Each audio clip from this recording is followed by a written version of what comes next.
with buildings that can ride out earthquakes, bacteria that make gasoline, tiny devices that repair individual cells, even DNA, gossamer threads strong enough to hold up a bridge or an elevator to the stars. These visions of the future are based in the discoveries of today as a new science of materials emerges from the elemental building blocks of the universe, promising a future in which we can create virtually anything we want, atom by atom. I'm David Pogue, and I'm on a quest to discover how the world's smallest materials are changing our lives. Swarms of nanomachines that combat cancer on the cellular level with bee venom. Bee venom is a cancer drug? Yes, an excellent cancer drug. Computer chips 1 atom thick and up to 1,000 times faster than silicon chips today. Come on, now you're hurting my brain. Oh. This capsule is acquiring images at a rate of 2 frames per second. And high-definition cameras an inch long, monitoring our bodies from within. Oh man, I think I just banged the top of the eyeball. How far can we go? That's a robot? That's a robot. In making stuff smaller. Right now on Nova.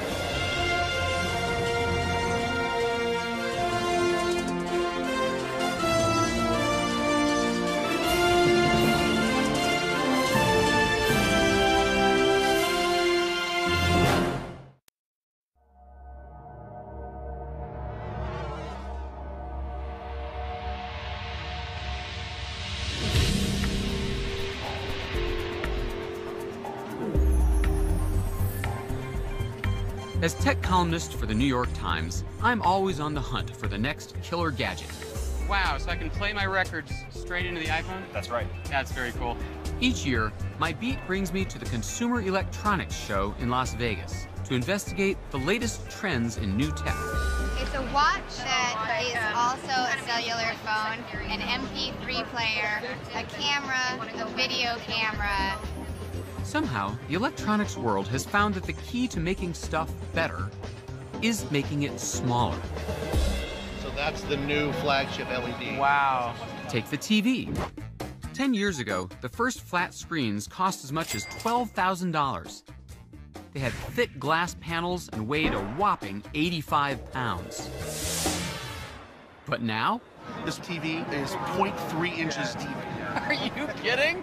The nice thing is when they FedEx it to you, they can just slip it under the door. Exactly. I'm on a quest to discover why size matters.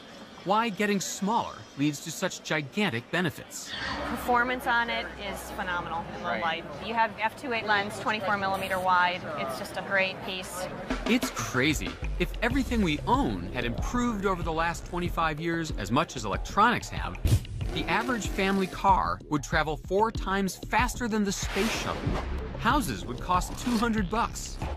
What's the secret behind electronics' stunning advances? How many times have I reviewed these and wondered exactly what's inside there?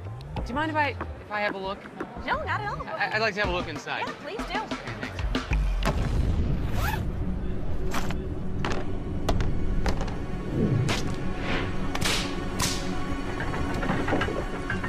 Where I come from, if you want to know how something works, you cut it open.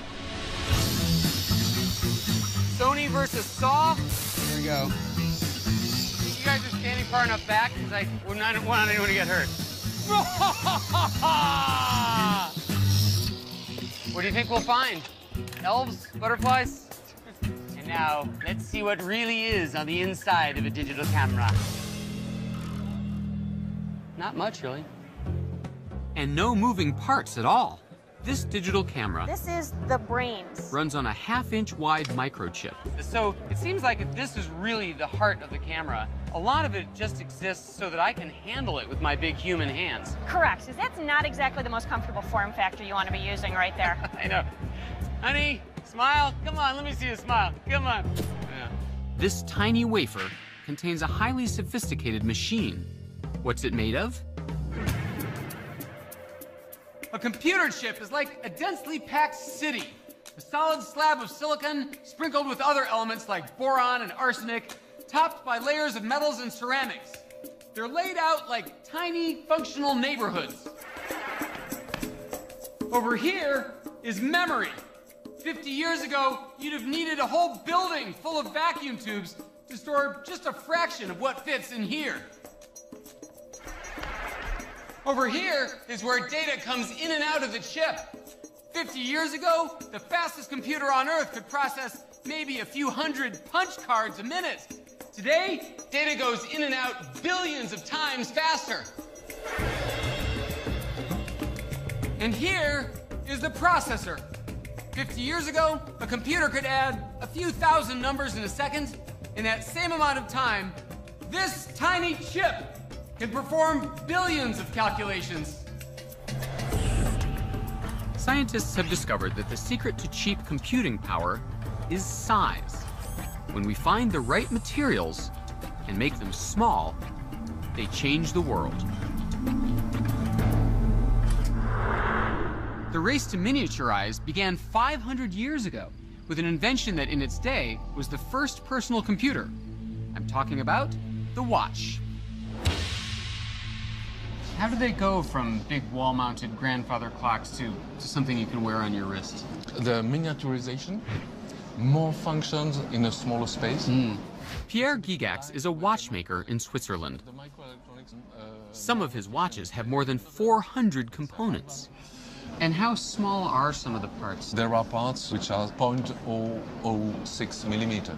So that means half the thickness of a hair. Hundreds of precision metal pieces, all driven by a simple mechanism that all clocks have in one form or another. The oscillator, the beating heart of the machine. It's the piece that puts the tick and the tock in time. You know, the time is flowing, and it's always difficult to measure something flowing. So what we do is we cut the time in slices, and the oscillator is counting the slices. The original oscillator was the pendulum, slicing like a knife through time, with each swing counted by the movement of circular gears. But pendulum clocks work only if they're upright in a fixed position. So in the Middle Ages, clocks were confined to immovable structures like towers or furniture. But in the 15th century, the invention of the mainspring changed everything. It was essentially the first battery, a metal coil that could store mechanical energy. As it unwound, the mainspring powered a compact wheel. It was a major breakthrough. Suddenly, gravity and the pendulum were no longer necessary. The new spring-driven mechanism made it possible to shrink the clock to fit into a hand or a pocket, and the pocket watch was born. This watch is absolutely amazing. It shows the exact position of the sun and the moon all around the Earth from the top of the North Pole. Oh man, that's really cool. And how much does this watch go for? Between $80,000 and $90,000. But no need to spend 90 grand to find out what time it is. Nowadays, super accurate watches are disposable. Thanks to another great clock revolution, which began in the 1960s, out went the spring and mechanical oscillator, replaced by a tiny sliver of solid mineral quartz. Slice a piece of quartz small enough, send an electric current through it, and it vibrates. Fast. A quartz-driven clock can accurately chop time into millionths of a second. But the biggest selling point for quartz is that it's cheap. That's because quartz is actually silicon, commonplace sand, the second most abundant element on Earth. For the first time, a material replaced a machine, opening the door to a new era of miniaturization. But silicon can do more than just mark time. It's a member of a strange class of elements called semiconductors, found on the table of the elements. As the name implies, they occupy a middle zone between metals, which conduct electric current, and insulators like rubber and plastic, which don't. Think of water flowing through a pipe. An insulator is like a pipe that's frozen. Electrons can't get through. Semiconductors are materials that change from free-flowing conductor to a frozen insulator and back again, simply by zapping them with an electric current. Switches made out of semiconductors are called transistors, and their amazing on-again, off-again switching ability made the computer revolution possible. But how did they get to be so small? One great place to look for answers is Intel, a pioneer in squeezing tiny transistors onto computer chips. I've met a lot of scientists who talk about switches and semiconductors, and somehow they're fulfilling the same function. But what is it? What we're trying to build with a semiconductor is a switch. This is one from the wall, something that you'd use to turn on a light and turn off. And in fact, when we push the switch up, we give an input, the light is the output. So in science fair terms, a switch then lets electricity go through or stops it. Exactly. And Based on the input, we change the flow of electricity. Electricity on or off. It's the only language computers understand. When the switch is off, the computer reads a 0. When the switch is on, the computer reads a 1. String a bunch of switches together, and you can create a code.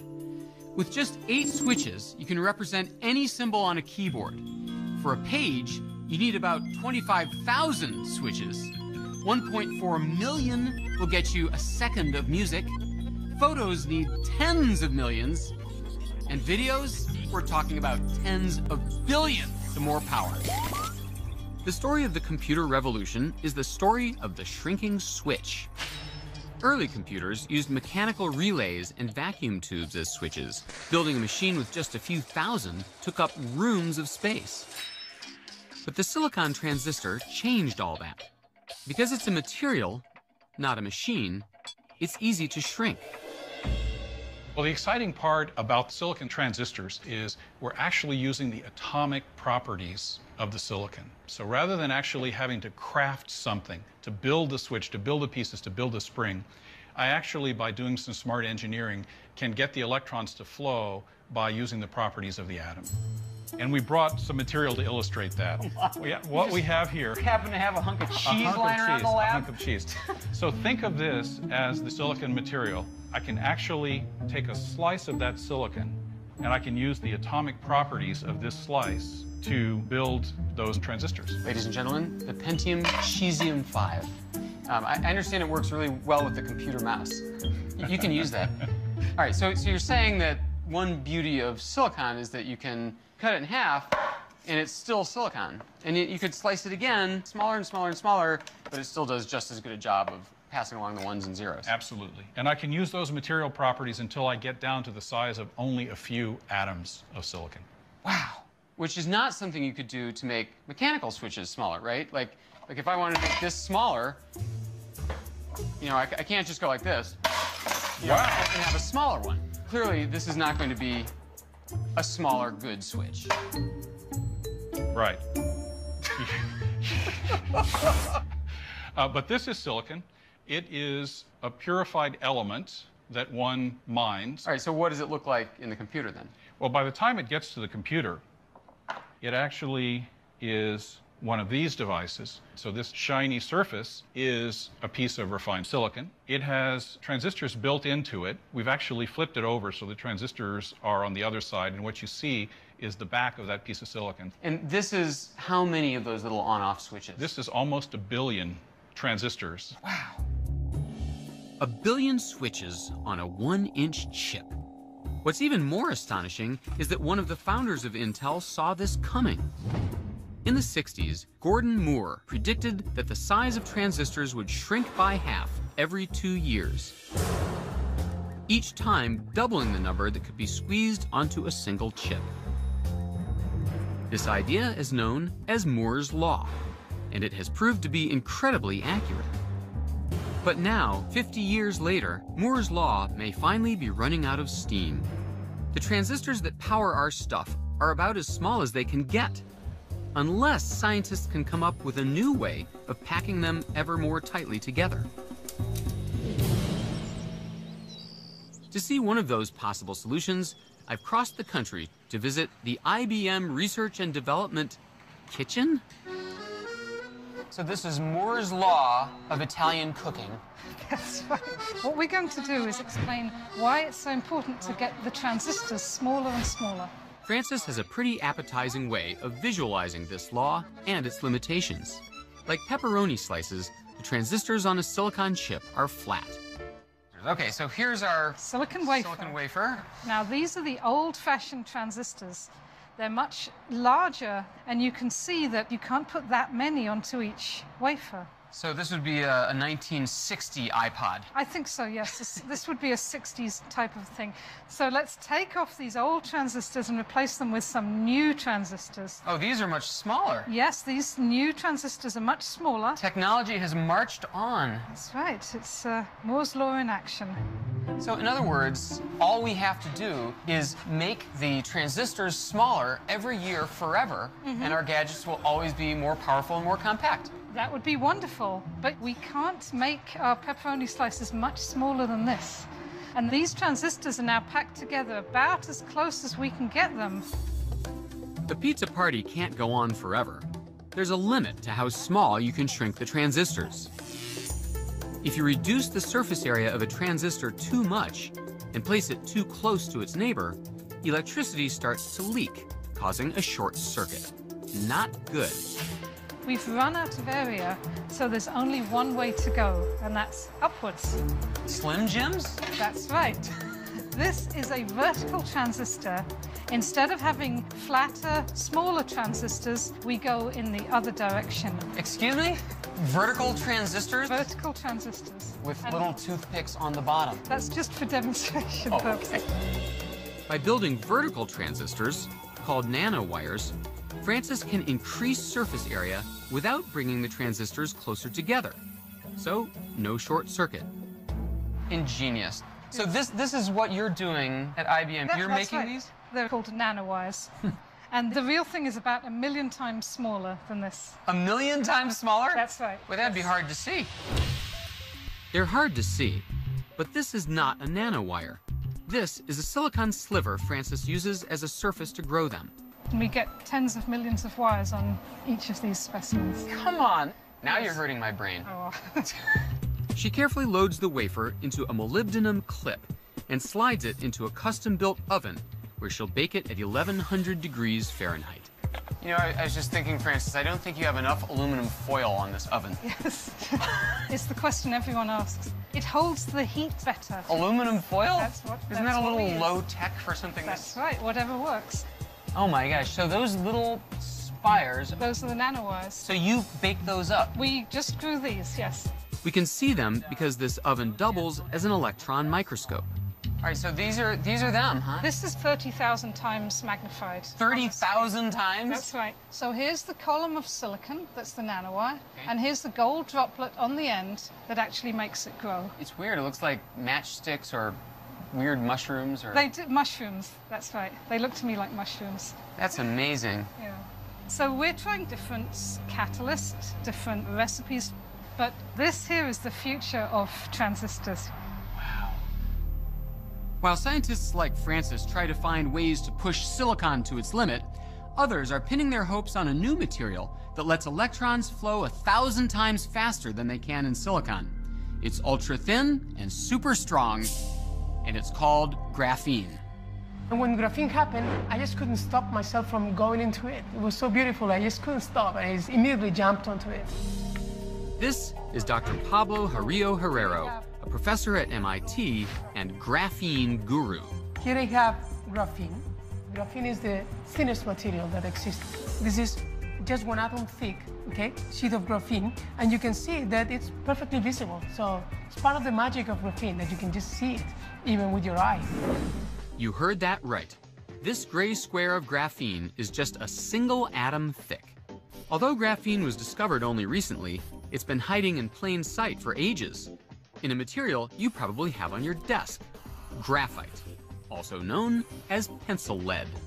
You can write with a pencil because graphite is a layered material, and as you write, you're leaving traces of these layers on your piece of paper. So graphene is really just one sheet of this graphite material, a 1 atom thick sheet. That makes graphene an ideal conductor. At only 1 atom thick, there's nothing to restrict free electrons, which flow across the surface of the material like water across flat ice.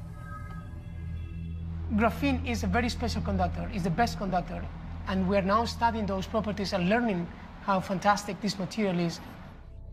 And scientists have also figured out how to make transistors out of graphene, giving it the ability to speak the language that electronics and computers understand.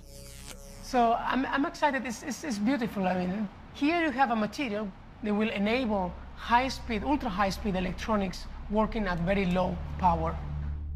But it gets even better. Turns out the only tool you need to make graphene is a piece of tape. It is so simple. Any high school student can indeed make one-atom-thick devices with this. It's really amazing. That Scotch tape is going to be folded into two, and then when we separate the tape, this graphite naturally exfoliates in two pieces. Then we're going to split into 4 pieces, then 8, do it again and again, making the piece of graphite thinner and thinner and thinner, basically until we cover the entire tape with graphite. We're then going to take a silicon chip, deposit it on top of the tape, and what we're hoping is that the graphite pieces which are on the tape are going to get in intimate contact with the silicon. So when you remove the chip and you look then with the optical microscope, you can see the one-atom thick material, and that's graphene. Graphene promises to make the impossible possible, letting electrons move across its surface at virtually the speed of light and generating almost no heat. In fact, graphene is such a revolutionary material that in 2010, a mere 6 years after its discovery, the 2 Russian scientists who first made it received the Nobel Prize in Physics. The computer chips of tomorrow could be a quantum leap forward. Computers with nearly limitless processing power. Every book ever written stored on a tiny chip. A highway system so smart it could control millions of cars without a single accident. And it's not just about our gadgets, it's about us. While the electronics story continues to unfold in amazing ways, the story is beginning all over again with a materials revolution in medicine. It's not a new idea. Remember this? Phase 1 calls for miniaturizing a submarine and injecting it into the carotid artery. Stand by. Fantastic Voyage. It was the sci-fi smash of 1966. Phase 1. Phase 1. Scientists shrink a team of doctors and send them into a sick man's body on a mission to cure him. All stations, stand by. Tracking post. Inject. Today, as our devices get smaller and smaller, Fantastic Voyage is beginning to look like prophecy. The kind of thing that can change lives. Hi, Courtney. How are you? Hi, Dr. Mishkin. How are you? Good. Yourself? I'm good, thank you. Today, Courtney will be taking a pill. But it's not just any pill. It's a miniaturized camera. This capsule is a miniaturized camera. Every time it blinks, it's actually taking a picture. Oh. It's acquiring images at a rate of 2 frames per second. Okay. And what I'm going to get you to do is actually to swallow the capsule. Okay. And as the capsule goes through the GI tract, it's going to be taking pictures of what's going on inside. Wow. It's called the pill cam, and it travels through the body just like a piece of food, taking 55,000 pictures over the course of 8 hours. Why don't we actually put it inside your hand? Pictures that can provide a diagnosis that once would have required surgery. Right, so as you move it around, we can actually see the folds of your hands with excellent magnification. So once we actually go ahead and ingest the capsule, it's going to give us that same magnification of what's going on inside. Wow. That's really cool. It actually has a wireless transmitter that's going to transmit the images to the data recorder that you're wearing over the course of the day. And I'm going to download the images and be able to look at them and analyze exactly what's going on. Okay. The pill cam is made of an inert plastic that doesn't create a toxic response in the body. Inside is a mini catalog of the electronics industry. A tiny video camera and flash, a radio transmitter, a battery, and of course, a computer chip to drive it all. 25 years ago, all of those components would have taken up a cubic yard of space. Today, it all fits inside a 1-inch capsule that weighs only a fraction of an ounce. So let's go ahead and ingest it. Okay. Ready? Into your mouth. Give you a glass of water. So now I see your teeth. And go ahead. Down the hatch. Okay, great. So that's it. That's the hardest part. Okay. Just remember, over the next 2 hours, do not drink anything. So Okay. 2 hours As the pill cam moves through Courtney's digestive tract, it records what it sees, eventually giving Dr. Mishkin a front row seat as he looks for abnormalities. Right now, we're looking at the small intestine. It's able to see 360 degrees, such that it's like looking down a gun barrel. The capsule is great at acquiring images, but I'm hoping that as the next generations of this capsule develop, that it's not only going to be able to take pictures, but that we'll be able to potentially biopsy, sample the tissue in that area, or even deliver a treatment, such as placing a clip on a bleeding site, or even deliver medications. The pill cam is the pocket watch of today, a super miniaturized machine that liberates the patient. It took centuries to make the leap from mechanical watches to computers. But in the world of microscopic medicine, the story of smaller is unfolding on a vastly accelerated time frame. In fact, scientists are on the verge of realizing a 21st century version of the Fantastic Voyage story. They're developing microscopically small robots that travel into the body's deepest reaches to diagnose, treat, and even destroy deadly illnesses. This is your lab? This is my lab. This is where you build your robots? This is where we build the robot, yeah. This is Brad Nelson. He's created a robot that could help cure blindness. It's incredibly lifelike. Yeah, that's a mannequin. Oh, sorry. These are the ones we build. What? That's a robot? That's a robot. Looks like a splinter. Well, this is a micro robot. We use them to help perform surgeries on the eye or inside of the eye. The device is only 1/100th of an inch wide, small enough to fit into the needle of a syringe, like the tiny sub in Fantastic Voyage. But the similarity ends there. This unmanned device is designed to treat a type of blindness caused by blocked blood vessels in the retina, the tissue where images are formed. The robot delivers an extremely small dose of medicine to restore blood flow and vision. That makes me think that this little tiny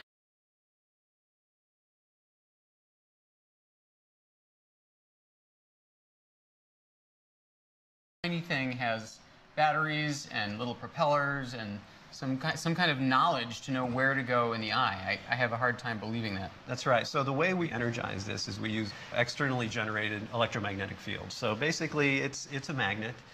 To make the device small enough, Brad had to abandon the idea that robots have to be mechanical. Copper-colored thing here. Instead, he focused on finding a material that would let him eliminate bulky moving parts. He chose two elements, samarium and cobalt. Combined, they form a material highly sensitive to magnetic fields, which means that Brad can direct the movement of the robot without touching it. Once again, a material replaces a machine, and the device gets smaller. So then, besides just the robot, what we also have is this system here of electromagnets. And so what each of these copper coils do is they generate magnetic fields. Oh, man. Yeah, I got a bunch of them, every direction. And so we have 8 of these here. That's why we call this the Octomag. Octomag? That's right. The Octomag. By adjusting the strength of these 8 electromagnets, the surgeon can move the micro-robot any direction along the X, Y, or Z axis, pushing or pulling it through the eye. But landing it on the tiny section of retina that's used for seeing in sharp detail takes lots of practice. And you've been practicing with dummy eyeballs so far? We use that, but we also use animal eyes as well. We get pig's eyes from our local butcher. So. You buy eyeballs from the butcher, from cadavers, or? That's right. Christos, one of my PhD students here, Christos goes in the morning, early in the morning, to the butcher and asks for eyeballs. Christos, hello. How are you? Fine. Oh my God. These are the pig eyes. Exactly. 20 pig eyes, fresh from the butcher, ready to be prepared for experiments. He must be a big hit around Halloween. What about this guy? What's this all about? We call him Mr. Pig Eye Guy. Mr. Pig Eye Guy? Well, you have to give them a name. And then we put the eyes of this hole here. Once the eyeball is secured inside the socket, we insert a light probe. So that's the light there. Oh, I can actually see the light in there. Very cool. This tiny LED lets us see what we're doing when we drive the robot. So this is the robot right here? Mm-hmm. Okay, and this isn't fake. We're really seeing this live from the microscope right now, right? Yes. All right. Now, you can move this guy around. Okay, sure enough. I push right, he goes right. Left, he goes left. Let's see, I want to go down over here. And then you can pull up. And Oh, you it's can getting see bigger. Exactly. Yeah. This means that it's moving higher away from the retina. And closer to the surface of the... Oh, man, exactly. I think I just banged the top of the exactly. So cornea or whatever. That's the very top, and this is where the liquid ends. So you see this effect. Now let me push down. When you push down, it starts slowly going into the retina. Sinking. Wow, that's really cool. So now you've reached the bottom. You're touching the retina. Yeah, it's quite responsive. I can go right up here. Eventually, Brad hopes that there will be a commercial version of his device installed in doctors' offices. The magnets will be arranged in a housing that surrounds the patient's head, while the doctor peers through a microscope to guide the drug-filled robot. Brad's initial success combining materials and magnetic fields to make tiny devices has encouraged him to be even more ambitious. His goal is to build a robot that can swim through blood vessels. But along the way, he's discovered that the smaller you go, the stranger the world becomes. Oh dear, looks like the grad students have left their things out again. And the harder it is to get around. So what we've seen so far, the micro robots for the eye, we're interested in going even smaller and trying to make smaller robots. So I set up an experiment here to kind of show you what some of the problems are when we try to make small things swim and why it's so much different than how big things like fish or toys like this swim in water. Okay. So what we've got here are two tanks. One is just regular water out of the tap. Yep. But this other one's glycerin. It's much thicker, kind of like oil or corn syrup, something thick like that. Okay. So let's look at how something like this toy goldfish is going to swim in water. Wind her up. Wind her up and let her go. Yep. Okay, the tail goes back and forth. Just the way you'd expect. Yep. Say that swimming is fairly effective. Okay, he's got a twin over there. Let's see how he does in the glycerin. All right, and this one's going to go in the goop. And he wags his tail, and he doesn't move at all. This helps us illustrate how water feels when you get small. So if you took yourself and you made yourself about 10,000 times smaller, and you jumped in this pool of water, you would actually feel more like you were swimming in glycerin here, or goopy stuff like honey or something thick like that. A swimmer the size of a bacterium would never be able to get around using flippers or the breaststroke, because at that size, the friction from the water molecules becomes a major drag.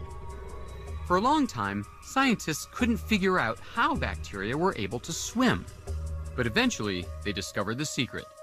The tail seems to move back and forth, but viewed from another angle, it's clear that it moves in a totally different way. Corkscrew tail. A corkscrew tail. Brad and his team have developed corkscrew robots that mimic bacteria. Bacteria like E. coli and Salmonella have developed these flagella that twist. This part is the flagella? This flagella twists through the liquid, just like a corkscrew going into a bottle of wine. So instead of propelling itself or using its inertia, it's actually kind of cutting through the fluid. It's almost pulling itself instead of pushing itself. It's pulling itself in a sense, like a screw going into wood or something like that. It's a completely different material interaction. Very cool. They use the same samarium cobalt material and magnetic fields to set them in motion. So it's literally like drilling its way through that liquid. Drilling its way up. Wow. This is the biggest one. The smallest one is only 30 microns long. That's 30 millionths of a meter, about a third the width of a human hair. So now, just in the last few years, we've actually been able to build small things of a similar size and shape to real bacteria that swim just like they do, potentially deep inside a person's body. The magnet-driven robots in Brad's lab, the iBot, the FlagellaBot, and even a soccer-playing robot that his students created, are each no bigger than a dust speck. Brad's learned to modify his robots to overcome the physical obstacles in the microscopic realm. But he's only scratched the surface of the strange properties in that infinitesimal world. An atom is actually a fraction of a nanometer. Chad Merkin is an explorer and pioneer in this weird realm, the nano world. You keep saying you're building things on the nanometer scale. I don't even know what a nanometer is. So this is a meter, this is a centimeter, this is a millimeter. Is this a nanometer? What's a nanometer? Let me try to illustrate it for you. If we shrink you by a factor of 2, you're about the size of a small child. We continue to shrink you by a factor of 2, 4 more times, you're about the size of a golf ball. We go to 10, you're now the size of an ant.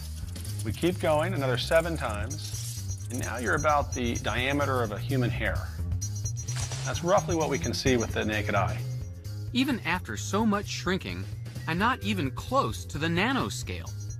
Cut me in half 5 more times, and I'm the size of a red blood cell. 5 more times, I'm a virus. 7 more times, and I'm finally 1 nanometer in size. 1 billionth of a meter. That's less than half the width of DNA. It seems unimaginable that we might harness materials this small, but in fact, it's not all that new. People have been using nanotechnology almost unknowingly for centuries. For example, back in the Middle Ages, when stained glass windows were made, they were using tiny little particles to get the beautiful colors. You simply need to go to Canterbury Cathedral, and you can see the effects of nanotechnology in the beautiful glass windows. Canterbury Cathedral. Some of the stained glass in here is nearly 1,000 years old. With so much history under one roof, it's no surprise that the cathedral needs a full-time staff of glass preservationists. So this is the paint station. This is like my local Home Depot with different swatches, right? It's a little bit like that, yes. This is Leonie Seliger, the head restorer at the cathedral. I've come in search of ancient nanotech secrets. What we're looking at here are stains. The stain gets fired, so it's like a pottery glaze. It's fused onto the surface of the glass. Okay. The trouble is that you don't just paint a yellow color on glass and you know how deep and how rich it is. You have to use a chemical process. So to make yellow, you mix silver with clay. Silver under heat actually produces a yellow glass. Wow. She's using silver chloride, which in its natural form looks like small silvery crystals. Leonie mixes a tiny amount with red clay. It's a silver salt that is mixed with this clay. You can't see it. What you see is the clay. Okay, okay. You would then paint that on. I've made a little series here where I've now applied this clay. And after it's fired, if I then wipe that off, and hey presto. Oh, look at that.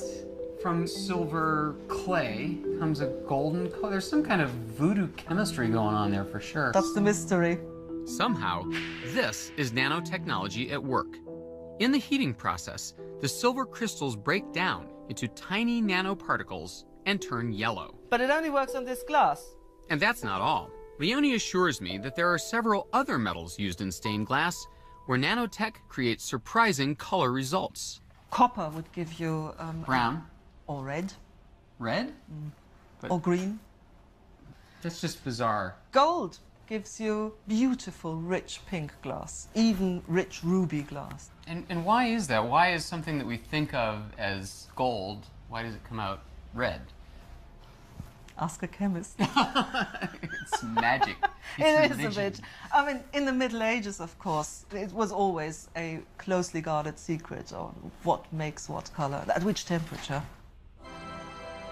When artists first learned how to change the colors of metals, it must have seemed like alchemy. But in fact, it had something to do with changes at the smallest possible scale. I want to get to the bottom of that mystery. So this is your inventory here? This is our stock. So I'm digging a little deeper at the English Antique Glass Company, which makes the colored glass used to repair Canterbury's windows. This is cobalt blues. Wow. These sheets are crafted by hand, still using the same techniques that were developed in the 12th century. How many establishments are there? Making this?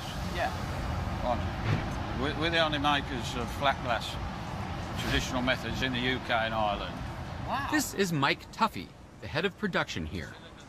He and his team of glassblowers are able to achieve the same rich colors found in the cathedral, but they start with clear glass, which is made from a mix of sand, limestone, sodium carbonate, and other minerals. Oh my gosh, that's it?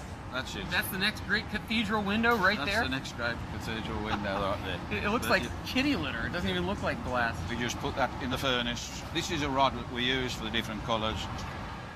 The rods contain concentrated amounts of the metals that create color when added to the clear glass. The color appears when it's fired at 1200 degrees Fahrenheit. So what does it look like when it comes out? Is it a sheet? Is it a blob? It's a blob. The journey from molten blob to colored glass is an intricate process of shaping, blowing, and refiring, resulting in a glass cylinder called a muff. It's this heating and cooling process that creates the final color, thanks to the action of the metal nanoparticles. You slit it, and then you have a flattening machine that uncurls it? That's it. That's a gold pink muff. There's gold dust in there? Yes. But it doesn't look gold, it looks pink. No, gold gives you pink. Gold gives you pink? Gold gives you pink. Why would that be? No, you would need to talk to a chemist on that. I plan to do that. Same answer. I'm 0 for 2 with the stained glass people. So I went to Canterbury Cathedral, and I actually spoke to the guy who makes the glass and the lady who does the repairs on those windows, and they said, sure enough, they add gold to the glass to make it red. It doesn't make any sense. And you know what they told me? We have no clue. But you're the scientist, man. You should be able to explain why gold makes red. Well, it turns out if you can control the size of a gold particle, if you can shrink it to this nanometer length scale, you have completely different optical properties. Gold's no longer gold when taken to the 13 nanometer size. It's ruby red in color. When light rays hit a colored material, some colors are absorbed and some are reflected. That's why roses are red and violets are blue. Many metals, like gold and silver, reflect most of the colors in visible light, which is why they can be polished to shine like mirrors.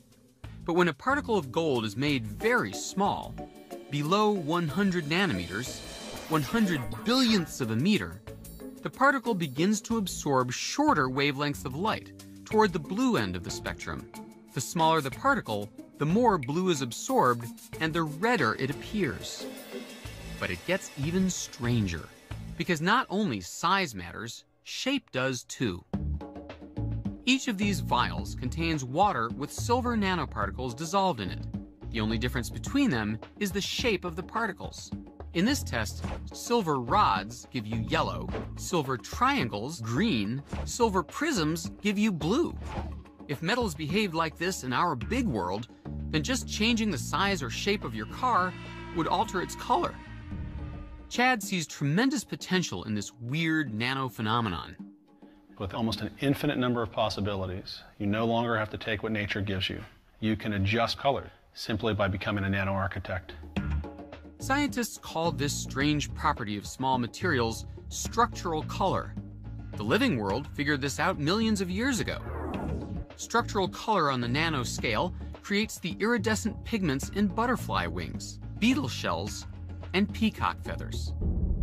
Well, why do we care? I mean, cool, little tiny gold particles are really red. I mean, how does that help mankind? Well, the reason we care is that once you discover new properties, those new properties almost always lead to new applications.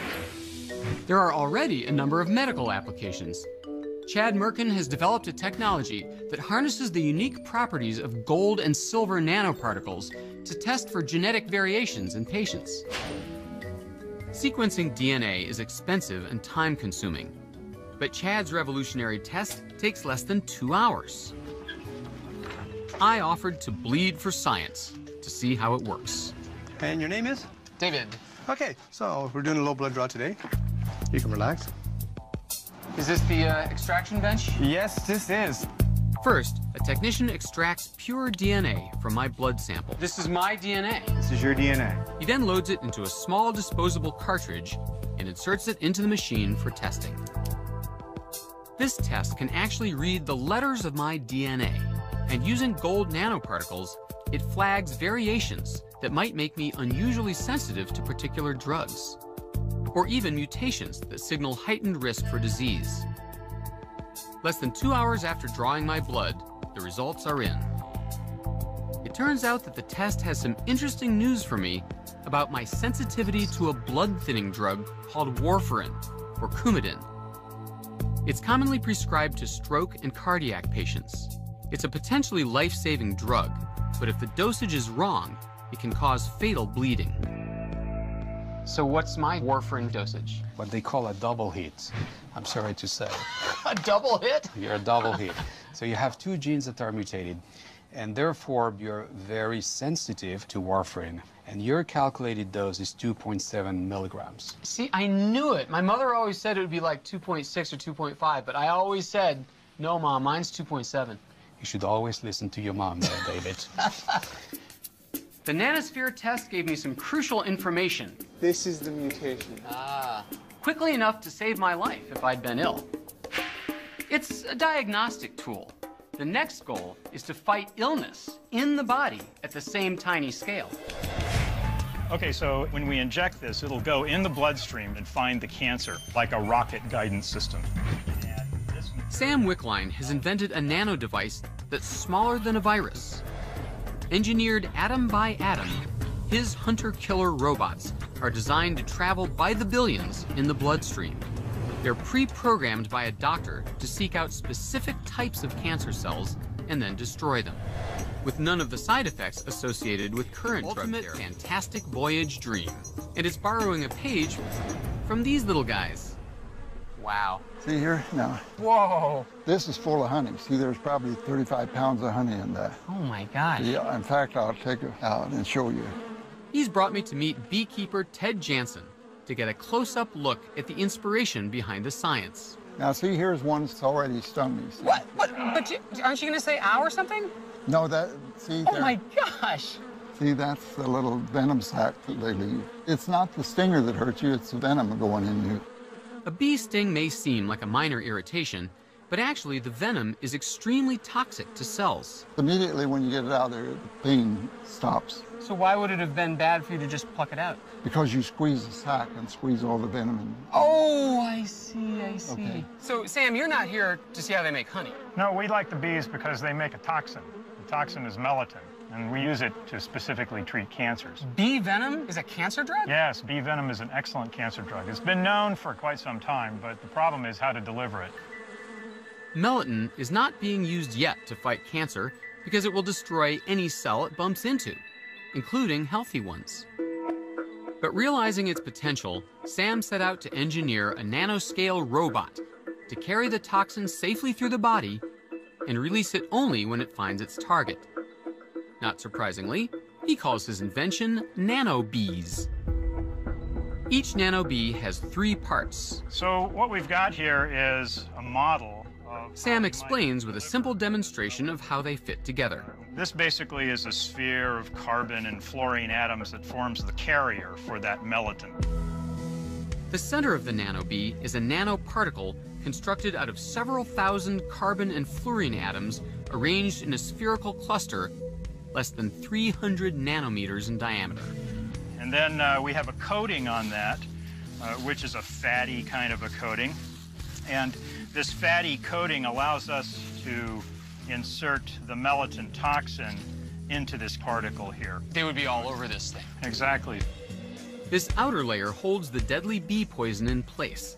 It's like a holster that keeps a gun safe until it's drawn. Every tumor cell has a distinct chemical makeup. The outer layer of the nanobee is programmed to selectively lock on to only those cells that need to be destroyed. So if you take this balloon as a cancer cell, this nanoparticle will come up next to the cancer cell and basically merge with it. The coating will come off, and the melatonin itself forms a hole in the cancer cell and pops it. Like its namesake, a nanobee can sting only once. So swarms of them are required for any treatment. Sam's lab has decoded the chemical makeup of the bee venom so he can manufacture it in large quantities for his nanobee swarms. I say goodbye to our beekeeping hosts in order to pay a visit to Sam's lab at Washington University to see how the nanobees work in the body. So here we are in the magnetic resonance imaging suite. I'm going to show you what it's like to be a patient as if we were looking for nanobees inside of you. And may I just say, what a boost this gives my dignity to wear a sundress and slide into a giant bagel. Well, let's go toast you. An MRI uses strong magnetic fields and radio waves to detect certain molecules in the body. This machine has been tuned to detect fluorine atoms, which are part of the nanobee molecules, but are otherwise very rare in the body. Okay, you having fun in there yet? We're rolling. I think I remember this ride. I think I did it at Six Flags. If Sam had actually injected nanobees into me, and if I had the cancer that they'd been trained to fight, You're going to start hearing some noise. they would travel in my bloodstream and stick to any target tissue they encounter. The images that the technicians see would show bright yellow areas where the individual nanobees were finding and killing the diseased cells. And best of all, there would be no toxic side effects, as with traditional chemotherapy. So Sam, how far away are we from using nanobees in everyday human cancer patients? Well, now this material is being tested in what's called preclinical stage, and we hope that within about a year or so that we'll have approval to test this in humans. Well, thanks, Sam. I appreciate this experiment. So, typically, how long would you leave the patient lying in this tube? Guys? Hello? Hello? Like the nanoscale transistors that came before them, nanobees get their power from their tiny size. But nanobees and other emerging nanotechnologies go even further. So this is where melatonin is made. Nanobees are part of a new breed of small materials that self-assemble. No need for big, complicated machinery to make nanobees. Put the right ingredients together in the right conditions, and they make themselves. This revolution in medicine, working at the tiniest of scales, would never have been possible without the revolution in electronics that preceded it. Both are transforming our world and our lives at an astonishing speed. As we see the power in this new ability to design and build, atom by atom, there may be no more important goal in the science of materials than mastering the art of making stuff smaller.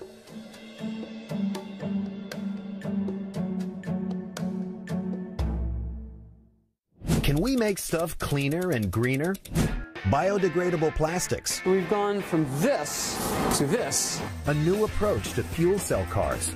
Here it is, folks. The future of American hydrogen storage. Host David Pogue investigates new materials on the cutting edge of clean. Seems like a scene from Willy Wonka. Oh, and look at this! The soy foam is taking over! The soy-based seat cushions are performing well at 40 miles an hour. Making stuff cleaner. Next time on Nova.